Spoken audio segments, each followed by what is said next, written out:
Hello friends, welcome to Surya's kitchen. இன்றைக்கி வீடியோவில் உளுந்து வச்சு ஒரு சத்தான சூப்பரான ஒரு ஸ்வீட் ரெசிபி எப்படி செய்கிறதுன்னு தாங்க பார்க்க போகிறோம். இது ரொம்ப ரொம்ப டேஸ்ட்டாக இருக்கும். கண்டிப்பாக ஒரு முறை ட்ரை பண்ணி பாருங்கள். இதுக்கு முதல்ல அடுப்பில் ஒரு பேன் வச்சுக்கோங்க. அதில் மெஷரிங் கப்பில் 1 கப் அளவுக்கு உளுந்து சேர்த்துக்கலாம். இது சரியாக 200 கிராம் அளவுக்கு உளுந்து இருக்கும். நீங்கள் கருப்பு உளுந்து, உடைச்ச உளுந்து, இந்த மாதிரி உருட்டு உளுந்து, எந்த உளுந்து வேணாலும் பயன்படுத்தலாம். இப்போ இந்த உளுந்தை அடுப்பை மீடியம் ஃப்ளேமில் வச்சு நல்லா பொன்னிறத்துக்கு வறுத்தெடுத்துக்கலாம். இப்போ பாருங்கள், உளுந்து லேசாக கலர் மாதிரி வந்திருக்கு. அதே மாதிரி நல்ல வாசனை வருது. இந்த அளவுக்கு உளுந்து வறுத்ததுக்கப்புறமா இதில் நம்ம எந்த கப்பில் உளுந்து எடுத்தோமோ அதே கப்பில் 1/2 கப் அளவுக்கு பாசி பருப்பு சேர்த்துக்கோங்க. கூடவே ஒரு 10 போல் முந்திரி பருப்பு சேர்த்துக்கோங்க. முந்திரி பருப்பு இருந்தால் சேர்த்துக்கோங்க, இல்லைன்னா தேவையில்லை. இப்போது பருப்பு சேர்த்து ஒரு 2 நிமிஷத்துக்கு இதை நல்லா வறுத்துக்கலாம். பருப்பும் நல்லா செவந்து வரணும். அது வரைக்கும் மீடியம் ஃப்ளேமில் வச்சு நல்லா வறுத்துக்கோங்க. இப்போ பாருங்கள், இது நல்லா பொன்னிறத்துக்கு வறுபட்டிருக்கு. இந்த மாதிரி வறுத்தாதான் உங்களுக்கு அரைக்கும் போது நல்லா பவுடர் ஆகும். இப்போ இதை அப்படியே ஒரு தட்டில் கொட்டிட்டு ஆற வச்சுக்கோங்க. இப்போது அடுத்ததாக இது நல்லா ஆறுனதுக்கப்புறம் ஈரமில்லாத ஒரு மிக்சி ஜாரில் இதை சேர்த்துட்டு இது கூடவே ஒரு 4 ஏலக்காய் சேர்த்துக்கோங்க. சேர்த்து இப்போ இதை நல்லா எந்த அளவுக்கு அரைக்க முடியுதோ அந்த அளவுக்கு நல்லா நைஸ் பவுடராக அரைச்சி எடுத்துக்கோங்க. உளுந்து அரைப்படுறதுக்கு கொஞ்சம் டைம் எடுக்கும். அதனால் ஒரு 1லேருந்து 2 நிமிஷத்துக்கு நல்லா அரைச்சி இந்த மாதிரி நைஸாக எடுத்துக்கோங்க. இப்போ இந்த மாவை நீங்கள் ஸ்டோர் பண்ணி கூட வச்சுக்கலாம். 3 மந்த் வரைக்கும் ஸ்டோர் பண்ணி வச்சுக்கலாம். நல்லா ஏர்டைட்டான பாக்ஸில் போட்டு வச்சுக்கிட்டிங்கன்னா எப்போ உங்களுக்கு ஸ்வீட் செய்ய தோணுதோ அப்போ நீங்கள் எடுத்து செஞ்சுக்கலாம். இப்போது நம்ம அடுத்ததாக அடுப்பில் ஒரு பாத்திரம் வச்சுக்கலாம். இதில் 2 கப் அளவுக்கு வெல்லம் சேர்த்துக்கலாம். உருண்டை வெல்லத்தை பொடி பண்ணி நான் எடுத்திருக்கேன். நீங்கள் இதுக்கு பதிலாக கருப்பட்டி இல்லை நாட்டு சர்க்கரை கூட பயன்படுத்தலாம். இதுக்கு அதே கப்பில் 1 கப் அளவுக்கு தண்ணி சேர்த்துக்கோங்க. 2 கப் வெல்லம், 1 கப் அளவுக்கு தண்ணி. இப்போது இந்த வெல்லத்தை கரைச்சி எடுத்துக்கலாம். இதுக்கு பாகுபதம்லாம் எடுக்க தேவையில்லை. வெல்லம் மட்டும் கரைஞ்சி வந்தால் போதும்.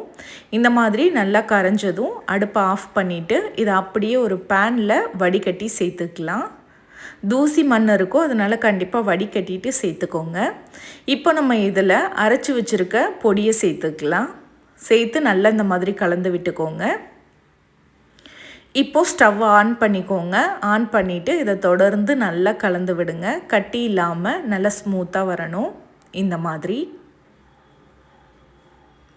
ஒருவேளை உங்களுக்கு கட்டி விழுந்தாலுமே நீங்கள் அதை நல்லா அழுத்தி விட்டு கலந்து விடும்போது கட்டி எல்லாமே நல்லா உடஞ்சி ஸ்மூத்தாக வந்துடும். இப்போ பாருங்கள், எல்லாமே ஒன்று சேர நல்லா கலந்து வந்துருச்சு.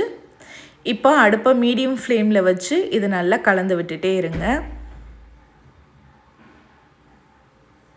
இப்போ நம்ம இது கூட நம்ம உளுந்து எடுத்த அதே கப்பால் 1 கப் அளவுக்கு தேங்காய் பால் சேர்த்துக்கலாம். நல்லா கெட்டியான தேங்காய் பால் சேர்க்குறேன்.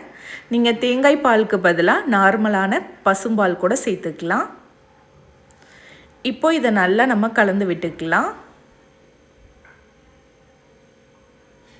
இப்போ இது கூட ஒரு சிட்டிகை உப்பு சேர்த்துக்கோங்க. சேர்த்து நல்லா கலந்து விடுங்க.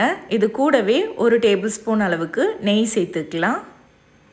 சேர்த்துட்டு இது நல்லா கலந்து விடுங்க. இது நல்ல ஒரு கெட்டியான பதத்துக்கு இந்த மாதிரி திரண்டு வரணும். அது வரைக்கும் கலந்து விட்டுக்கோங்க.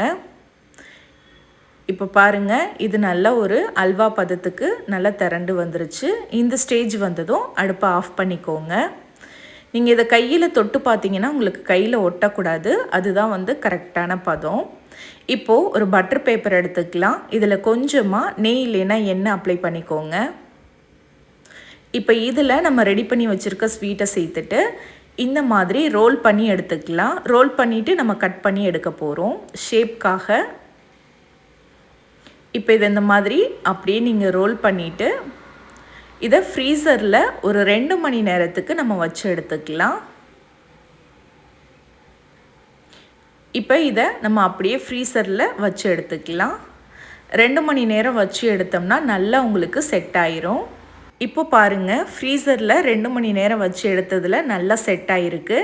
இப்போது இதை சின்ன சின்ன பீசஸாக இந்த மாதிரி நான் கட் பண்ணுற மாதிரி கட் பண்ணிக்கோங்க. கட் பண்ணுறதுக்கும் ஈஸியாக இருக்கும். நல்லா உங்களுக்கு ஷேப் வந்து கிடைக்கும். இப்போ அவ்வளோதாங்க, சூப்பராக நல்ல சத்தான ஒரு உளுந்து ஸ்வீட் வந்து ரெடி ஆயிருச்சு. உளுந்தங்களி சாப்பிடாத குழந்தைங்களுக்கு நீங்கள் இந்த மாதிரி செஞ்சு கொடுக்கலாம். நல்லா விரும்பி சாப்பிடுவாங்க. ரொம்பவே டேஸ்ட்டாக இருக்கும். அதே மாதிரி இதை நீங்கள் 1 வீக் வரைக்கும் ஃப்ரிட்ஜில் ஸ்டோர் பண்ணிக்கலாம். வெளியில் வச்சிங்கன்னா ஒரு 2லேருந்து 3 நாள் வரைக்கும் உங்களுக்கு கெடாமல் இருக்கும். ரொம்ப ஹெல்த்தியான ஒரு ரெசிபி. பெண் குழந்தைங்களுக்கு ரொம்பவே நல்லது. கண்டிப்பாக ட்ரை பண்ணி பாருங்கள். ட்ரை பண்ணிவிட்டு எப்படி வந்ததுன்னு கமெண்ட்டில் சொல்லுங்கள். வீடியோ பிடிச்சிருந்தா லைக் பண்ணி, ஷேர் பண்ணி, சப்ஸ்கிரைப் பண்ணிக்கோங்க.